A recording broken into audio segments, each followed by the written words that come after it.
بسم الله الرحمن الرحیم. عرض سلام و ادب دارم خدمت دانش آموزان عزیز و گرامی. امیر اعظمی هستم، مدرس شیمی دبیرستان نمونه گرگان. درس این جلسه در ارتباط با صفحات 23 تا 28 کتاب درسیتونه، در مورد pH که مقیاسی برای تعیین میزان اسیدی و یونیتی شدن آب. قبل از اینکه وارد مبحث pH بشیم نیاز هست مباحث و تمرینات لگاریتم رو بررسی کنیم. ویژگی لگاریتم در مبنای در به صورت زیر: لگاریتم A ضرب در B مساوی لگاریتم A به اضافه لگاریتم B است. لگاریتم A تقسیم بر B مساوی لگاریتم A منهای لگاریتم B. پس لگاریتم ضرب تبدیل میشه به لگاریتم جمع و لگاریتم تقسیم تبدیل میشه به لگاریتم منها. 10 به توان لگاریتم A مساوی A. برای مثال 10 به توان لگاریتم 2 برابر 2 میشه، یا 10 به توان لگاریتم 5 برابر 5.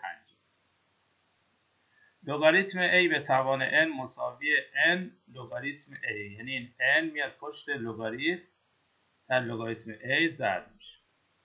اما لگاریتمی که دائما استفاده میشه تو مسائل و برای کنکور خوبه که حفظ بکنید: لگاریتم 10 برابر 1، لگاریتم 100 برابر 2، و همین ترتیب لگاریتم 1000 برابر 3 یا لگاریتم 10000 برابر 4. اما سه تا لگاریتم پایه که برای محاسبات لگاریتم ها به درد ما میخوره: یکی لگاریتم 2 که 3/10، یکی لگاریتم 3 هست 48 صدم و یکی هم لگاریتم 7 85 صدم. یعنی سه تا لگاریتم ما بدونیم برای محاسبات خوب میتونیم ازشون استفاده بکنیم. برای مثال لگاریتم 4 رو میتونیم لگاریتم 2 به دست بیاریم، یعنی میگیم لگاریتم 2 به توان 2 میشه 2 تا لگ 2 و برابر 6 یعنی 2 تا 3 دهم.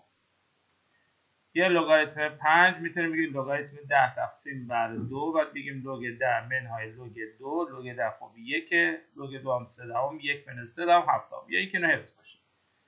یا لگاریتم 6 رو میتونیم بنویسیم لگاریتم 2 ضرب در 3، بعد بنویسیم لگاریتم 2 به اضافه لگاریتم 3.